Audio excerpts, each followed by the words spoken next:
Top quality और consistent performance के लिए सिर्फ सिल्वर पंप नाम याद रखना।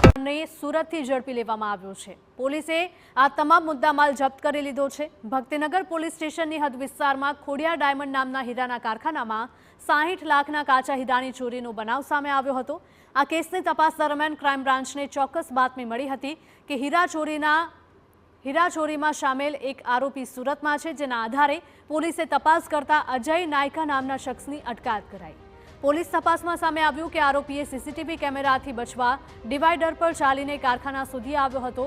એટલું જ નહીં, ચોરી કરવા માટેના હથિયારો તેણે અગાઉથી જ કારખાના પાસે છુપાવી લીધા હતા। ચોરીનો મુદ્દામાલ વેચવા જશે તો પકડાઈ જશે તેવા ડરથી ચોરીનો માલ તેણે એક કારખાનામાં છુપાવી દીધો હતો અને ફરી સુરત નીકળી ગયો હતો।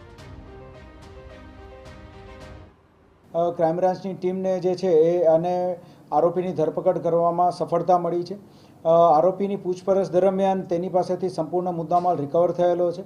આરોપી દ્વારા ખૂબ જ હોશિયારીપૂર્વક સીસીટીવી કેમેરા અવોઇડ કરવા માટે થઈને એ વચ્ચેની જે રોડ વચ્ચે જે રેલિંગ હોય, ડિવાઈડર હોય, તેની ઉપર એ ચાલીને આવ્યો હતો અને તેની ઉપર જ ચાલીને પરત ગયો હતો, જેથી કરીને આવતા જતો ક્યાંય બીજા કોઈ કેમેરામાં દેખાય નહીં।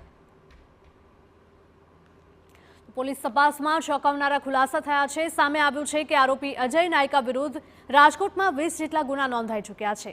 આરોપી જેલવાસ પણ ભોગવી ચૂક્યો છે અને જેલવાસ દરમિયાન તેનો અન્ય ચોર સાથે ભેટો થયો હતો। આરોપીએ તેની પાસેથી હીરાના કારખાનામાં કઈ રીતે ચોરી કરી શકાય તેની માહિતી લીધી હતી।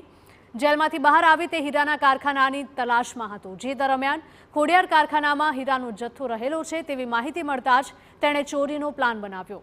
પોલીસે ચોરીના ગુનામાં તેની સાથે અન્ય કોઈ સામેલ છે કે કેમ તે દિશામાં તપાસ હાથ ધરી છે।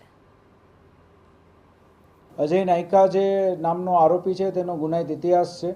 આશરે 20 જેટલા ગુનાઓ તેની ઉપર નોંધાઈ ચૂક્યા છે, જેની અંદર આ અલગ અલગ પ્રકારની ગરફોડો કરતો હતો। એ ઉપરાંત ચોરીઓ પણ કરી છે અને એની ઉપર આપણા જે મેન્ટર જે છે ક્રાઇમ બ્રાન્ચના વિજયરાજસિંહ જાડેજા એ ફાળવેલા હતા અને મેન્ટર દ્વારા પણ એની ઉપર વોચ રાખવામાં આવતી હતી અને તેથી તેની શકમંદ જે મુવમેન્ટ હતી તેના આધારે જ આપણે એને ઝડપી પાડવામાં સફળતા મળી છે।